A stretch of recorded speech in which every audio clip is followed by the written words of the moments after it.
Welcome, everybody. My name is Chris DeFay. I'm a member of the Talks at Google team here in Google's Los Angeles, Venice office. We're very pleased today to have Alireza Nader here to speak about coping with a nuclearizing Iran. Ali is a senior international policy analyst at the Rand Corporation in their DC office, and we're very happy to have him speak here, and I give the floor to Ali. All right, well, thank you very much. Good afternoon. I'm going to briefly speak about Iran for about 20 to 25 minutes, and then I would like to open it up to Q&A.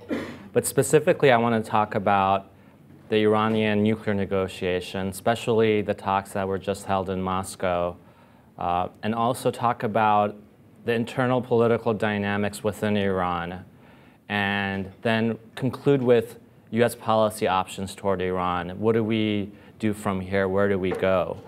The negotiations in Moscow, which concluded on the 19th, overall didn't go very well. My contacts in Moscow told me that there was a lot of tension between Iran and the P5+1, the P5+1 being the UN Security Council plus Germany. And in fact, after the talks, there was some speculation that the negotiations process with Iran could actually collapse. Iran and the P5+1 haven't set up a new negotiation location. They're supposed to meet in Istanbul for technical talks, but the political talks, the serious talks between Iran and the P5+1 right now are on hold. And this carries some dangers because if talks with Iran fail, then the chances of an Israeli or US military strike against Iran increase, and then we can have a major regional war in the Middle East. Before the Moscow talks, there was a lot more optimism, especially in Washington, D.C. I was one of the analysts that was cautiously optimistic about the talks, especially when they restarted in Istanbul in April and then the following talks in Baghdad. And there were signs coming from Tehran that Iran was more serious about the talks this time around. And there are a couple of major reasons for this. The first one are the internal dynamics within Iran. There are indications that Iran was becoming more serious about negotiations. And the second factor was the sanctions being placed against Iran right now and the effects on the economy. The first factor, the internal politics, we saw that Iranian officials start talking about the negotiations in a very positive manner. Before, especially since 2009, Iran did not want to talk about the nuclear program or possible concessions. Iran wanted to open up the discussions on a number of other issues, historical wrongs and grievances. But this time around, Iranian officials started talking about the negotiations in a positive manner. They said that Iran was in a good position, that the P5+1, the United States, was ready to negotiate with Iran. So there are indications that Iran was trying to portray the talks as successful and trying to get the population and the political elite ready for a possible deal. So the tone from Iran changed. Even Iran's supreme leader, Ayatollah Ali Khamenei, praised President Obama from stepping back from the brink of a conflict, a military conflict with Iran. And Khamenei said that Obama had exited from his delusions. And one of the reasons for this are the changing dynamics within Iran. And in 2009, Iran and the P5+1 were actually pretty close to reaching a deal on the nuclear program. Iran in 2009 would have sent its stockpile of highly enriched uranium abroad, and this uranium would have been used to develop nuclear weapons. And in exchange for the uranium, Iran would have received fuel for its medical isotopes at the Tehran research reactor. The deal fell apart for a number of reasons. In 2009, Iran experienced major protests. As you remember, a lot of Iranians went into the streets because they believed the presidential election in 2009 to be fraudulent. And so the system was really divided against itself. Iran had a hard time coming together to negotiate a deal. And President Mahmoud Ahmadinejad at that time faced a lot of opposition from the left side of the political spectrum and the right side of the political spectrum. A lot of his opponents did not want Iran to reach a deal under Ahmadinejad's presidency. Since then, Ahmadinejad has really challenged the supreme leader, Ayatollah Khamenei, who is Iran's ultimate decision maker. He's constitutionally empowered as Iran's ultimate religious, political, and military leader. In April of 2011, Ahmadinejad fired his Minister of Intelligence, and Khamenei told him not to do this. He challenged his order. He skipped his cabinet meetings for 10 days, and this was seen as a public rebuke to the supreme leader. The elite within Iran, especially the conservatives, turned against Ahmadinejad, and even what we thought was his support base within the government, the Revolutionary Guard, started really criticizing him. So since 2011, Ahmadinejad is a much diminished figure. You don't see him on CNN or television as much. He's not as assertive anymore. He's not a key decision maker within Iran. Khamenei has basically sidelined him. And also, earlier this year, we had parliamentary elections in Iran, and Khamenei's allies won the elections. So essentially, whereas in 2009, Iran didn't speak with one voice regarding the nuclear program, now we can argue that Khamenei has consolidated power and that Iran speaks with one voice. The Iranian nuclear negotiator with the P5+1 has been titled as a personal representative of Khamenei, the supreme leader.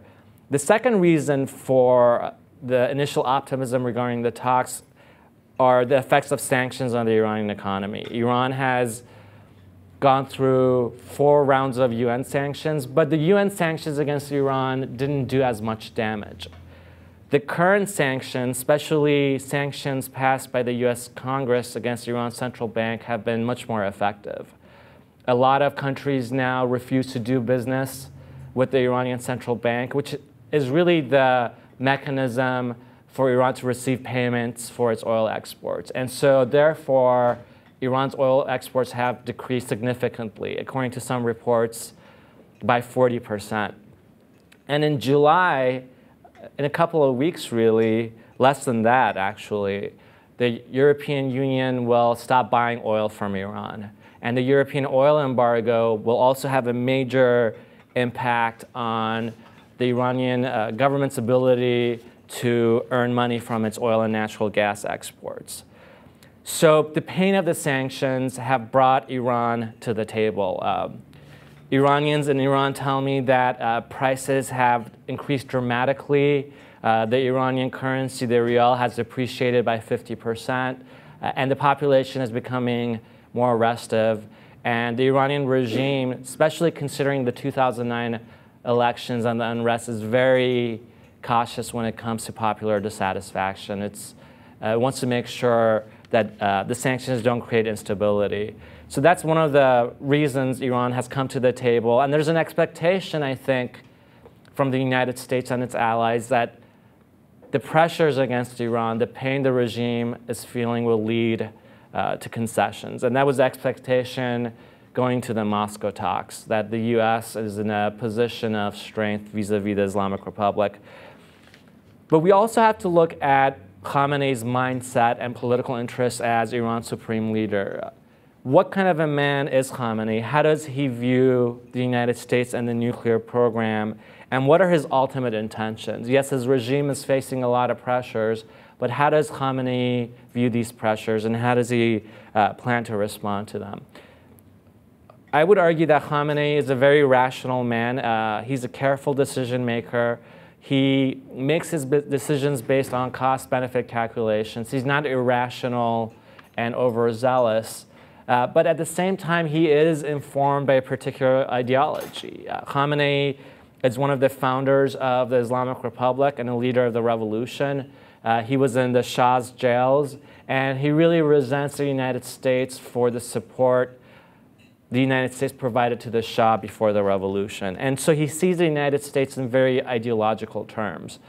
When we listen to Khamenei's speeches and read his writing, he consistently states that the United States wants to overthrow his regime. Khamenei believes that the United States is not just opposed to Iran's policies, particularly on the nuclear program, but that the United States is opposed to the very essence of the Islamic Republic. And Khamenei has stated this very explicitly, that the US opposes the essence of his regime.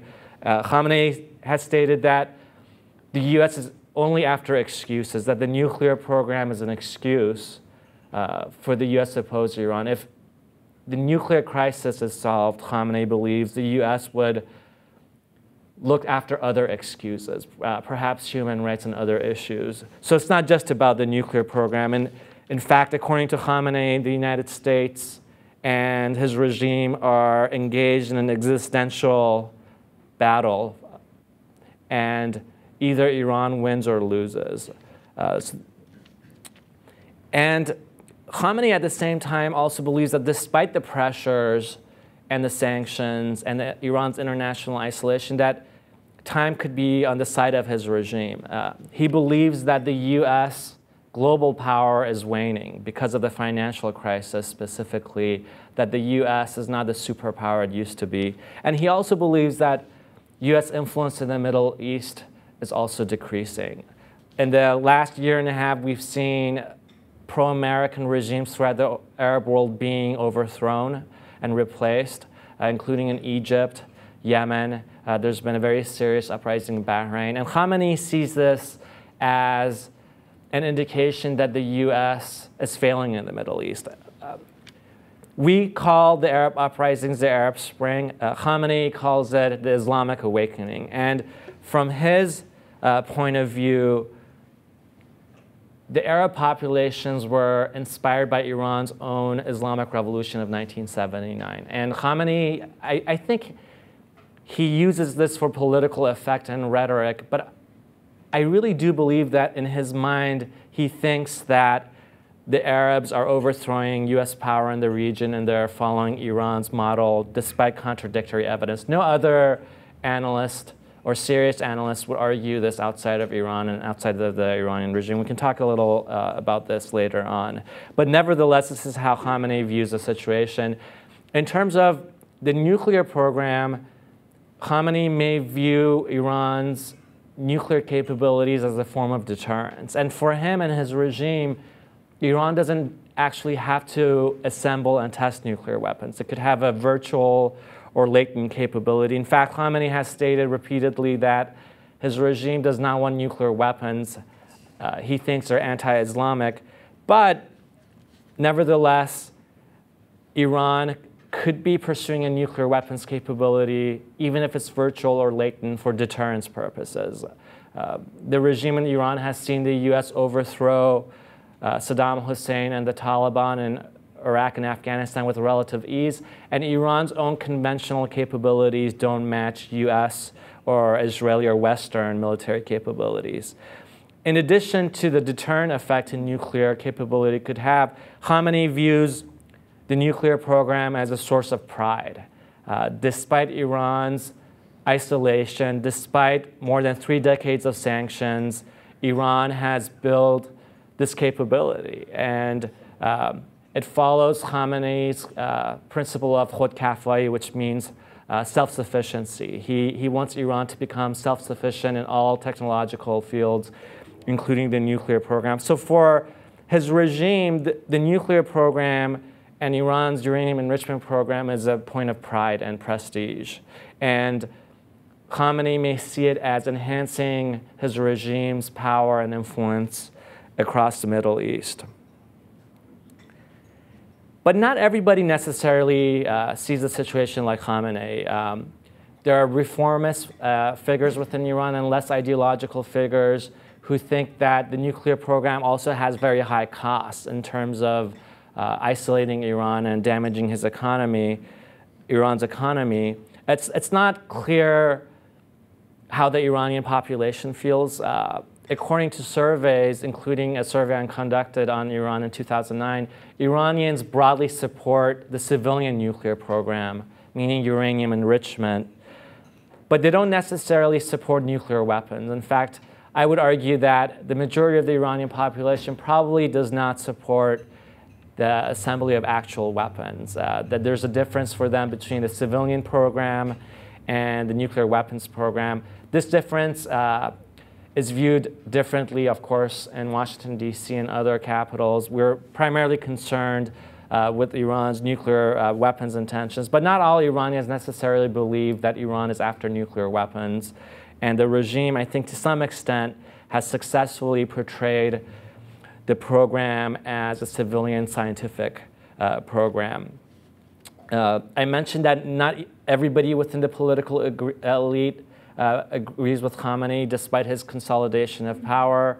The reformists and more pragmatic figures disagree with him. But he has effectively sidelined them from power, especially since 2009. And now he's really relying on the Revolutionary Guards to maintain his authority. And the Revolutionary Guards are also a driver of the nuclear program. But even within the Revolutionary Guards, there are indications that Khamenei's support is not monolithic, that there is opposition to his leadership. Former high-ranking member of the Revolutionary Guards, the man who created the Revolutionary Guards Navy in the Persian Gulf, the same force that would fight US forces if there's a conflict, wrote a letter recently to an Iranian newspaper implicitly criticizing Khamenei. His letter was explicitly for the Shah, and he asked the Shah a number of questions, including if the Shah had not suppressed his people, would he be in power? If he had not met his people's aspirations with force, would he be in power? But in reality, the general was talking about Khamenei, and everybody in Iran understood this to be the case. There were demonstrations against this general, but he got away with it. A number of other people actually came to his defense. Another former Revolutionary Guards officer even criticized Khamenei on television and said that if the supreme leader doesn't answer his people's demands, then he should resign, which is unprecedented in the last 30 years of Iranian history for the supreme leader to be so explicitly criticized. So this shows that there are divisions even within the top of the elite, that sanctions have the potential to exacerbate some of these decisions because the Revolutionary Guards in Iran are the premier power broker and the main economic actor in Iran. And if their economic interests are hurt by the nuclear program and sanctions, conceivably they could apply more pressure against Khamenei. So having said all of this, where does that lead us in terms of US policy? To date, the US government, especially the Obama administration, has built a very broad and deep international coalition against Iran to impose sanctions. And this includes our European allies, our allies in the Middle East, but also a lot of Iran's traditional economic and commercial partners. Even countries like India, China, Japan, South Korea have decreased their purchase of Iranian oil. Even Turkey, one of Iran's main economic partners in the Middle East, looks like that it is decreasing some of its activities regarding Iran. So far, the US has been successful in building this coalition to pressure the Islamic Republic. And this is important because, as I stated, Khamenei has said that his regime does not want to weaponize the nuclear program. So we want him to operationalize his fatwa or religious ruling. And by increasing the cost of weaponization, there's a possibility that Iran won't cross that red line, that it will maintain a virtual nuclear weapons program without assembling and testing nuclear weapons. However, if there's a military attack against Iran, if there's an Israeli strike against Iran, then the chances of Iran crossing this red line would actually increase. In the event of a military attack against Iran, the international coalition that has been built against Iran could crumble easily. One of the reasons countries like China and India are reducing commercial ties to Iran is that they maintain Iran is not moving necessarily toward a nuclear weapons program, that Iran can be dissuaded from pursuing that path, that the program, according to a lot of Chinese officials, is civilian in nature.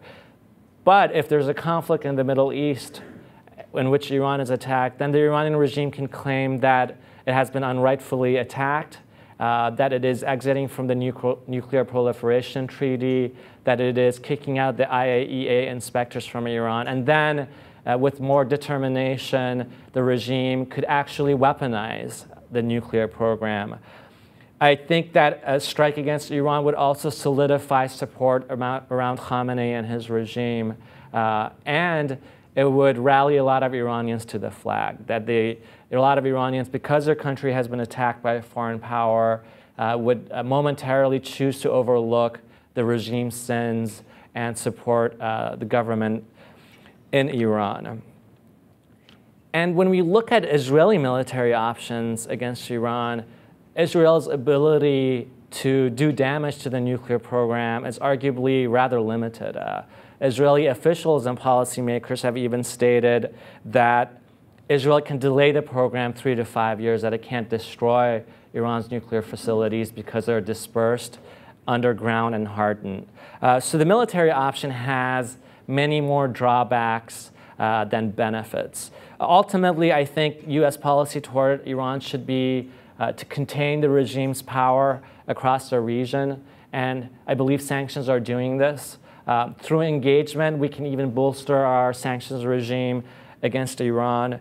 And ultimately, the best weapon against the regime and really the solution to the nuclear crisis is real democracy in Iran. I believe that as long as Khamenei is in power in Tehran and makes decisions, we will not come to any sort of accommodation or rapprochement with Iran, that the nuclear program and the crisis will not go away. And if they do, then we are going to face future crises with the Islamic Republic. Ultimately, I don't believe that the Iranian people want to be isolated from the world. They do not want a state of hostility with the United States or Israel for that matter. And a lot of Iran's people are sophisticated and educated and want to be part of the broader world. And so US policy should be based on facilitating democracy in Iran, and an attack against Iran would hurt this US objective. And I think this should be even the Israeli objective toward Iran, because a democratic Iran would not be as hostile toward Israel. So in the short term, coming back to the nuclear negotiations, no, nuclear negotiations with Iran don't look very positive right now. The short-term prognosis is negative, but in the long term, I believe trends within Iran and the broader Middle East leave me with some hope that we can reach a solution to the Iranian nuclear crisis. Thank you. Okay,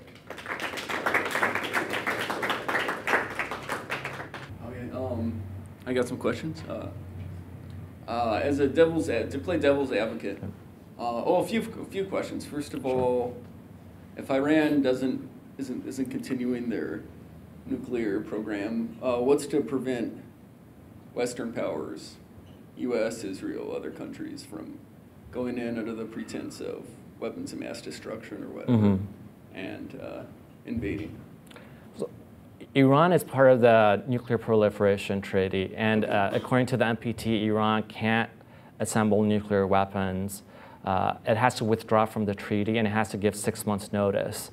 So right now, what Iran is trying to do is basically bend the treaty to develop what we suspect to be a nuclear weapons capability under the treaty. It hasn't broken the treaty. It's generally in violation of the treaty, but it hasn't necessarily broken the treaty per se. So I think that provides some cover for Iran not to be attacked militarily.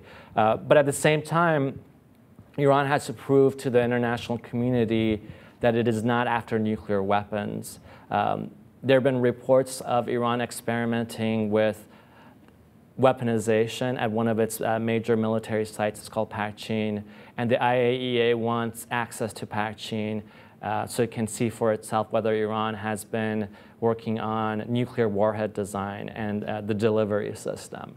So that's one of the major points of contention right now, not just Iran's enrichment of uranium, but actual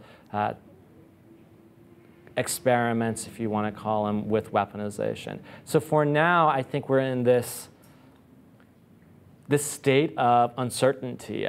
Because the talks are ongoing, there's really right now no justification for the United States or its allies to conduct military strikes against Iran. But if the talks fail, if Iran moves toward weaponization, if U.S. intelligence detects that Iran has decided to weaponize this program, U.S. intelligence right now assesses that Khamenei has not made the political decision to weaponize. But if we see that Iran is moving toward that option, and if there's a broad international coalition that supports strikes against Iran, then there's more justification in terms of the military option. Right now, we're not there, and I don't think Israel is there either. That it doesn't have sufficient justification or international or even really U.S. support to strike Iran militarily. All right, thanks. Next question. I heard, do you have any update on the status? Because I know that it sounds like the economic sanctions have been fairly successful so far. I also heard that there were some, I guess, basically hacking things done to make the reactors spin too fast and break down, and also some spy attacks against some of the scientists who were working on the project. Bombs attached to their cars and things like this. Do you have any update on that and how successful that's been? So there have been a number of attacks and sabotages against Iran's nuclear program. 5 Iranian scientists have been assassinated. Iran suffered the Stuxnet cyber attack some time ago against the Natanz facility, which is the main enrichment facility, and several hundred, if not more, of Iran's centrifuges were damaged or destroyed. Stuxnet set back Iran's ability to enrich uranium to some extent, as have the other acts of sabotage. But it looks like that cyber warfare, the assassinations, the flame virus, which was used to gather a lot of information on the Iranian nuclear facilities. According to a Washington Post report, I think last week, the flame virus was developed by Israel and the United States. So all these activities have set back Iran's program, but they haven't necessarily stopped its ability to enrich uranium. In fact, since 2009, Iran has enriched more uranium. It has started enriching uranium up to 20%. And from 20%, it's relatively easier to enrich it up to a higher degree for the assembly of nuclear weapons. And Iran is estimated right now to have enough enriched uranium at a lower level to create 5 nuclear weapons. There's suspicion that Iran is trying to reach a breakout capability, that it wants to amass enough enriched uranium and master the technology so when it does develop a nuclear weapons capability, it won't just have 1 or 2 bombs, or maybe 10, 15, et cetera. So yeah, these activities have slowed down the program, but they have not stopped it. As far as we can tell, Iran has developed the technology and the knowledge base to create a nuclear weapon. Okay. Final question. From trying to look at it from a neutral perspective, what makes it okay for countries like Israel to have nuclear weapons and not countries like Iran? Is it based on alliances, or is it based on political stability or perceptions of That's a great question. Democratic? So the Iranian regime says the same thing, basically. It never explicitly acknowledges that it is working on a nuclear weapons capability, but Iranian officials often say that why should Israel have nuclear weapons, and why should Muslim countries in the region not have nuclear weapons? So this is one line of argument. Iranian officials usually talk about nuclear technology rather than weapons, and their argument is the West and Israel have nuclear technology, we don't, and that's not fair. One issue, however, is that Iran is a signatory to the NPT, that it is obliged under the NPT not to develop nuclear weapons. And so what it is doing is bending the NPT. It's bending the rules, and it sees the rules as being unfair. And there's some substance to that argument, but nevertheless, Iran has agreed to go along with the rules. So that is a major issue as well, that Iran is in violation of the NPT and could be experimenting with nuclear weaponization. But when we look at Iran's situation, it also lives in a dangerous neighborhood. There's a lot of instability in the Middle East. Pakistan next door, which is unstable, and a Muslim country, but it is unstable, has up to 100 nuclear weapons. So Iran's national security concerns also shape its development of potential nuclear weapons capability. It's not just a matter of pride or prestige. There's, I think, a real deterrence aspect to Iran pursuing this sort of technology. All right, thank you. Sure. Okay, thank you for coming and your presentation. So my question is really about U.S. policy and maybe what we can expect in the coming months leading up to a presidential election. Right. So you've outlined the Obama administration's policy toward Iran. Can you give us like a quick sort of précis of like what the sort of right-wing, I guess, perspectives are, and then should Romney be the next president in the coming election, what would the likely sort of policy be that would be implemented? So right now there's a guessing game in terms of the possibility of a strike against Iran. A lot of analysts, including myself, would rate the chances of an Israeli strike as being low to medium before the election. And one issue is that the United States does not want Israel to attack Iran right now.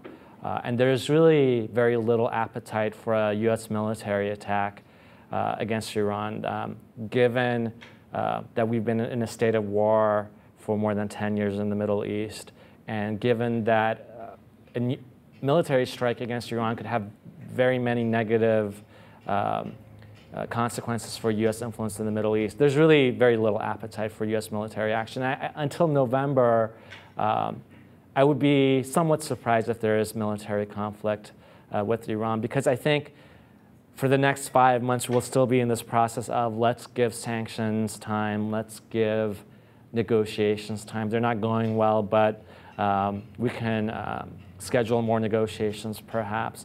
I think whoever becomes president in November is going to face the same constraints with Iran, whether he or she is, or whether he is a Democrat or a Republican. I mean, if we look at the Obama administration's policies toward Iran, they're really a continuation of the Bush administration's policies in terms of ratcheting up sanctions, but also pursuing a path of engagement with Iran to solve the crisis peacefully. There have been some voices in the United States calling for strikes against Iran. And for some observers and commentators and analysts, this may remind them of the situation in Iraq in 2003 when we invaded Iraq. A lot of people believe that the U.S. didn't really consider all its options, that we moved too quickly toward military conflict, and then we'll find the same path regarding Iran. But I think the situation is very different than 2003 because there's a real reluctance and a lot of opposition to an Israeli and U.S. military strike against Iran. But I think at some point, because the Obama administration has said that its policy is not to contain a nuclear-armed Iran, but to prevent a nuclear-armed Iran, if the talks collapse, then we could find ourselves in a situation where we have to consider military strikes against Iran. Thank you. Sure.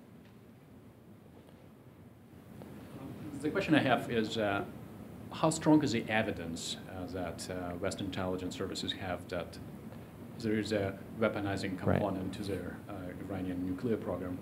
And the context for the question is that the bar for the evidence must be really, really high, because you're saying their leadership, Iranian leadership, is denying that outright, that there's no public support for weaponizing nuclear program. And giving the historical background of the United States having it so wrong in the Iraqi war just barely 10 years ago. So how strong is the evidence we have that there is weaponization is going on? That's a great question. The bar is high, like you said, because of the mistakes that were made in Iraq. The United States invaded and occupied Iraq on the assumption that Iraq was developing weapons of mass destruction, and that was not the case. So I think the US intelligence community has been very cautious about characterizing the Iranian nuclear program because of the experience in Iraq. But when we look at the Iranian program, yes, Iran has a right to enrich uranium for energy purposes, for civilian purposes. But you can make the argument, the very strong argument, that Iran does not need this big of an infrastructure. Why enrich so much uranium when Iran doesn't have existing plants, nuclear plants? There's one Iranian nuclear plant in Bushehr on the Persian Gulf that was built by the Russians. And it is under Russian safeguard. The Russians are providing the fuel for Bushehr. So the uranium being enriched in Iran right now will not be used in Bushehr. Iran claims it's building additional plants for the enrichment, but logically it should build the plants first and then enrich uranium. So that creates a lot of suspicion regarding Iran's intentions. And Iran did not declare its facilities in 2002. They were revealed by an Iranian opposition group called the MKO, the Mujahideen Khalq Organization. It's widely believed that Israel provided the intelligence to the MKO so they could reveal it to the public in 2002. So Natanz, the main enrichment facility that has been placed underground, was not declared in 2002. It was publicly revealed. And so that raised a lot of suspicions in terms of Iran's intentions. According to the International Atomic Energy Agency, in its latest report a few months ago, it details reported Iranian experiments with weaponization. And it's a very detailed report. I encourage you to read it if you're interested in the factual evidence. But there's a lot to suggest that Iran does have a parallel nuclear weapons program, that it's not just uranium enrichment, but that it is working on nuclear warhead designs and working on a missile that could carry nuclear weapons. So when you add all this up, then you have a good argument for Iran developing some sort of nuclear weapons capability. I think the bar is high, and we should be careful on how we judge the evidence. And I think skepticism and doubt is important when you make these sort of decisions because they have such major national security implications. But at the same time, the Iranian regime is doing a lot to make us suspicious, and it's not allaying our fears, it's exacerbating them. Very closely follow-up question. Do you think this bar has been met so far for this evidence for the military attack by the West against Iran? See, unfortunately, or maybe fortunately, a lot of the information on the Iranian nuclear weapons program is classified. And the reports provided to the IAEA have come from IAEA countries. And the Iranian regime has said, well, these are fabricated, that whatever country is making these accusations to the IAEA has political motives. And that may be the case to some extent, but I think there's enough circumstantial evidence that has been revealed publicly to suggest that Iran is after at least a virtual nuclear weapons capability. Again, that doesn't mean that the Iranian leadership has made the decision to weaponize the program, but it is building the capability to do so. I'll give you one really good example. So Iran has built a new enrichment facility that is inside a mountain, and it can't be destroyed by conventional bombs. The US would have to use perhaps dozens of bunker busters. It's called a massive ordnance penetrator that would drill into the mountain and destroy the facility. And Israel does not have the capability to destroy the mountain facility. It's called Fordo. It's near the holy city of Qom in Iran. So therefore, the Israelis believe Iran is reaching this zone of immunity that when it reaches this zone, that conventional attacks can't damage their program. So this plan in itself is a cause for anxiety. And Iran says, well, it's using this plant the mountain side plant to enrich uranium up to 20% for medical purposes. But Iran has surpassed the need for this much uranium that's enriched up to 20%. So why would you have a civilian program that is inside a mountain, basically surrounded by anti-aircraft weapons? So I mean, there's really no smoking gun. I can't bring a document to you and say Iran's supreme leader has signed off on a nuclear weapons capability. We don't have that. We perhaps will never have that. But I think there's enough evidence to suggest Iran is working towards this capability. Another follow-up question Okay. to build up on. Giving circumstantial evidence, but even assuming the worst fears that the United States and the West have toward intentions and nuclear capability of Iran, so giving all the worst fears that we have here, what is their direct danger to the United States itself, even does exist? That's a great question. I'll start with Israel first. The Israelis are particularly worried that Iran would develop a nuclear weapons capability and would really deter them from undertaking military actions in the region that would basically promote their national security. So right now, Israel is the strongest conventional and nuclear military power in the region. It doesn't want any other states to have that capability. Hezbollah to the north is an Iranian ally. The Israelis are worried that if Iran developed this sort of capability, they couldn't fight Hezbollah on their own terms, basically. So it constrains Israeli behavior and ability in the region.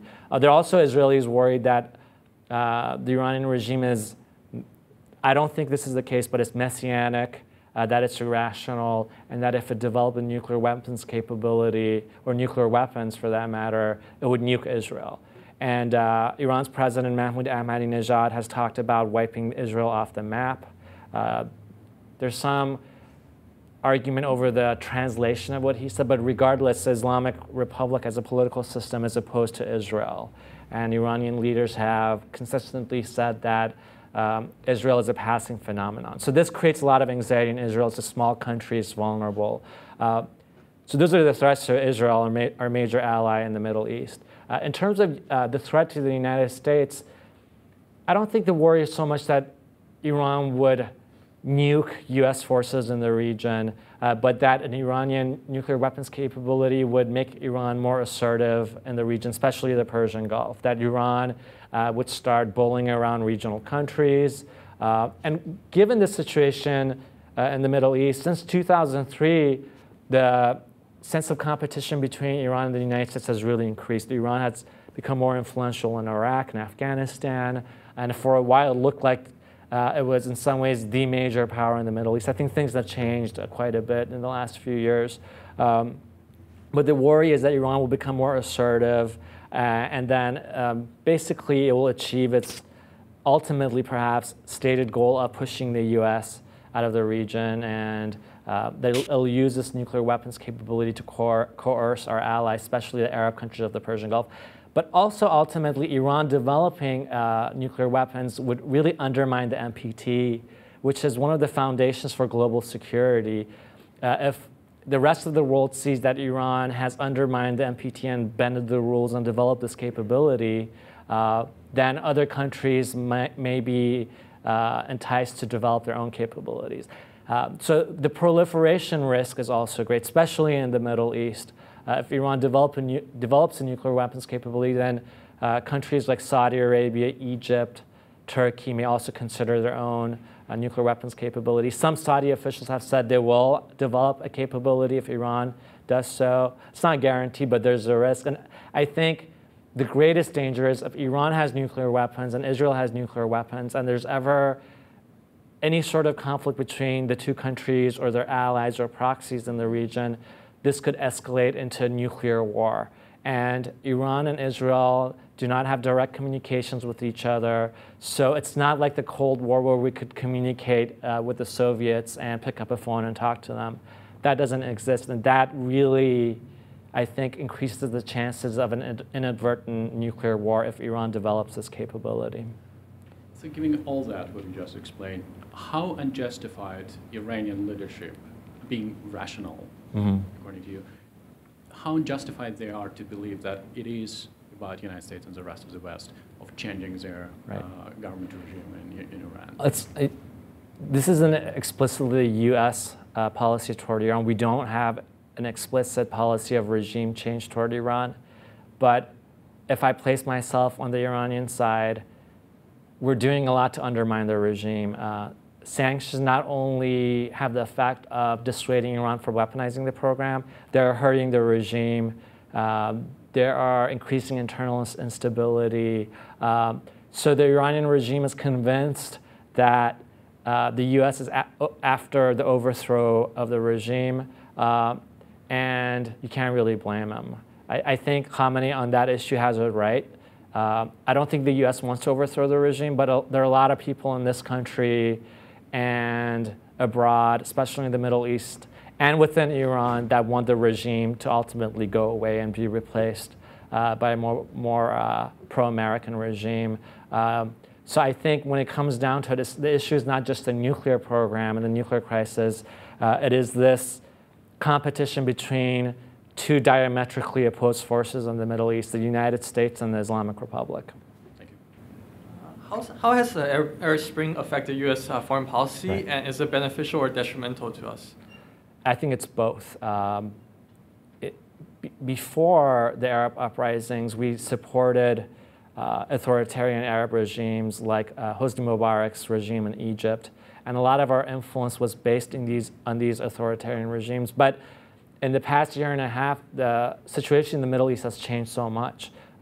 Popular politics and public opinion is very important now. So we can't just base all our influence and access in the Middle East on these regimes that are unstable. For example, I think yesterday, was it Sunday? Just yesterday, the Muslim Brotherhood candidate in Egypt was declared to be the president, Morsi, his name is.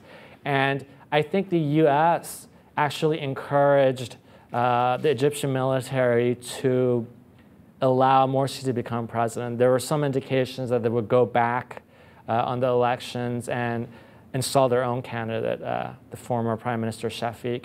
And the Egyptian military has also dissolved parliament. So it looks like that there's a counter-revolution going on in Egypt, and the Egyptian military is rolling back a lot of the reforms. So I think it was right for the United States to emphasize that the Egyptian military should let the democratic process play out, because going forward, I don't think the United States can just rely on these authoritarian regimes. When it comes to Iran specifically, I think there's been a hesitation on the U.S. side not to pressure Iran on human rights issues specifically. Because we want to reach a negotiation and a settlement with the regime, there has been a hesitation to emphasize human rights, for example. I would argue that we should emphasize human rights toward Iran and toward the other countries in the Middle East, the broader Arab world, and that human rights should become a central focus of U.S. foreign policy, because a lot of things have changed in the Middle East. If we're seen as basically supporting the old order in the Middle East, this will have a lot of negative consequences for our influence in the region. This will be kind of off topic, and you can skip if you want, but what does Iran think of Syria? Right. And what would Iran do if there was a intervention in Syria? It's not off topic at all. I think it's actually central to the major issues in the Middle East.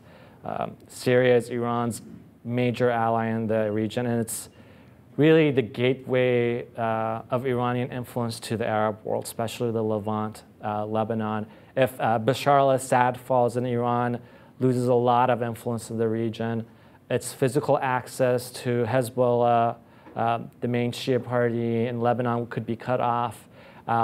And essentially, Iranian influence would shrink. And this is why Iran is reportedly providing a lot of support to the Assad regime in Syria. It's giving his regime advice on crushing protests.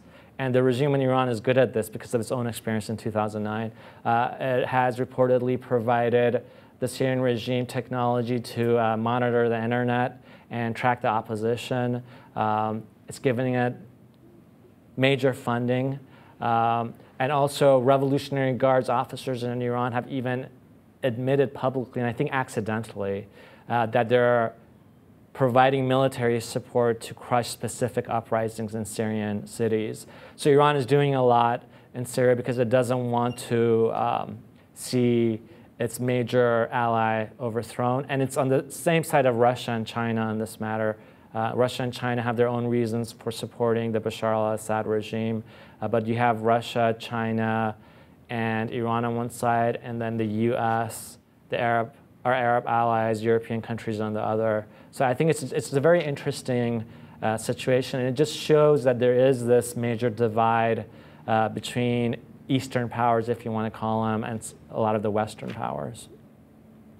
One last question, if I may. So beyond, I guess, rhetorical statements that Iran has made about supporting supporting those who rose up for the Arab Spring, what sort of substantive things has Iran done to, I guess, support those who have raised up? Not a lot. Besides Syria, which Iran is actively aiding, Iran hasn't been able to do very much. For example, when the uprisings in Bahrain took place, Bahrain is a Shia majority country, and the Sunni monarchy is viewed by the Shias as being repressive. And the Sunnis in the region, especially Saudi Arabia, but of course the Bahraini monarchy, accused the Shia in Bahrain of receiving Iranian support. When you talk to a lot of Arab diplomats, despite really no evidence, they claim Iran was behind the Bahrain uprising. I don't think this is necessarily the case. It's a local phenomenon. But I think the uprising in Bahrain was somewhat embarrassing for the Iranian regime because they couldn't come to the Bahrainis' aid. Saudi Arabia and the UAE ended up sending troops to Bahrain to crush the uprising. And the only thing Iran really did was to offer rhetorical support. Khamenei, in one of his speeches, I remember, said, if we wanted to, we could have intervened. We chose not to. But Iran hasn't done very much. And I don't think it is really capable of shaping and directing the forces in the region because of really the 2009 uprising in Iran, when the Iranian regime crushed those uprisings and killed dozens of Iranians and arrested and tortured and executed hundreds more. The region's population saw that the Islamic Republic was also a force of oppression like their own regimes. Before, Iran opposed American-supported regimes on the basis that it was really the only independent political system. It wasn't beholden to US imperial standards. But in 2009, it showed that really it wasn't very different than a lot of these other regimes. And with the support of the Syrian regime, it has shown that, like a lot of other regimes that it criticizes, it also interferes with the democratic aspirations of the region's people. So the Iranian regime is not only a force of oppression within its own country, but the region, the broader region. I think this has really hurt its ability to come out as the winner of the Arab uprisings. I think it's one of the primary losers. Okay, with that, I think we'll wrap it up. Thank you very much. Thank you. Appreciate